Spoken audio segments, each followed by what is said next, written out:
भारतीय सैनिक अपने देश के लिए अपना परिवार, जिंदगी, धर्म सब कुछ दांव पर लगा देते हैं और अपने देश की रक्षा के लिए अपनी जान तक कुर्बान कर देते हैं। ऐसा ही कुछ किया था पंजाब में जन्मे भारतीय सेना के एक पूर्व जनरल ने।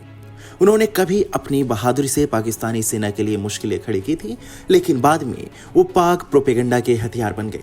जिस सैनिक ने 1947 में कश्मीर में पाकिस्तान के साथ पहली लड़ाई से लेकर 1971 के बांग्लादेश युद्ध तक अपनी जान की बाजी लगा दी, वहीं सैनिक अचानक देश के खिलाफ बोलने लगा और ऑपरेशन ब्लू स्टार में खालिस्तानियों की ओर से लड़ा था।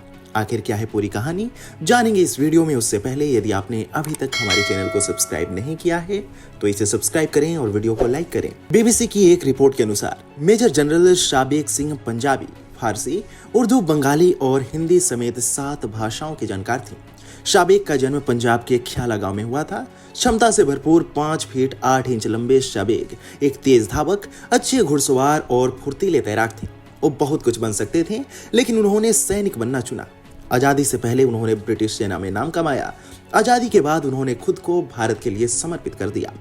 1962 में जब भारत चीन युद्ध छिड़ा तो शाबेग तेजपुर में थे। बीबीसी हिंदी में प्रकाशित रेहान फजल की रिपोर्ट में शाबेग के बेटे प्रभपाल सिंह ने बताया कि उनके पिता 1962 के युद्ध में घायल सैनिकों को अपने कंधों पर उठाकर अस्पताल पहुंचाया करते थे।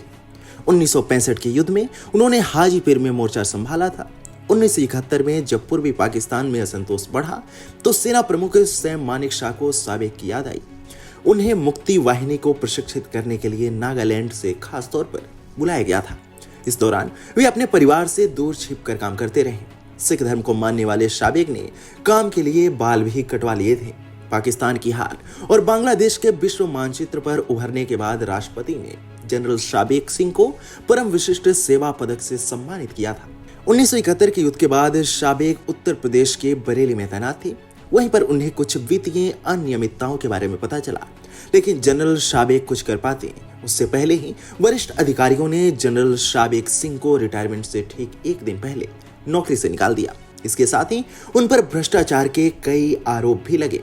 उन्होंने सरकार के इस फैसले को कोर्ट में चुनौती दी।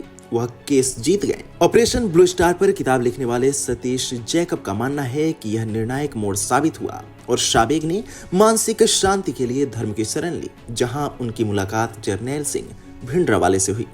भिंडरावाले से मिलने के बाद शाबेग खालिस्तान विद्रोह में शामिल हो गए।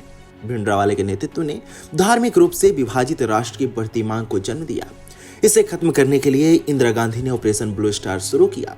सिखों के लिए सबसे पवित्र स्थानों में से एक अमृतसर में स्वर्ण मंदिर में ऑपरेशन हुआ और चुन चुनकर खालिस्तानियों पर नकेल कसी गई। भिंडरावाले ने शाबेग को खालिस्तानी लड़ाकों की कमान सौंप रखी थी। जब भारतीय सेना ने स्वर्ण मंदिर में घुसने की कोशिश की तो शाबेग ने अपने 200 खालिस्तानी लड़ाकों के साथ मिलकर उनका सामना किया।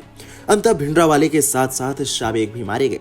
शाबेग के परिवार की गुहार के बावजूद सरकार ने उनके शव को उन्हें नहीं सौंपा था। आपको हमारी यह वीडियो कैसी लगी हमें कमेंट सेक्शन में जरूर बताएं।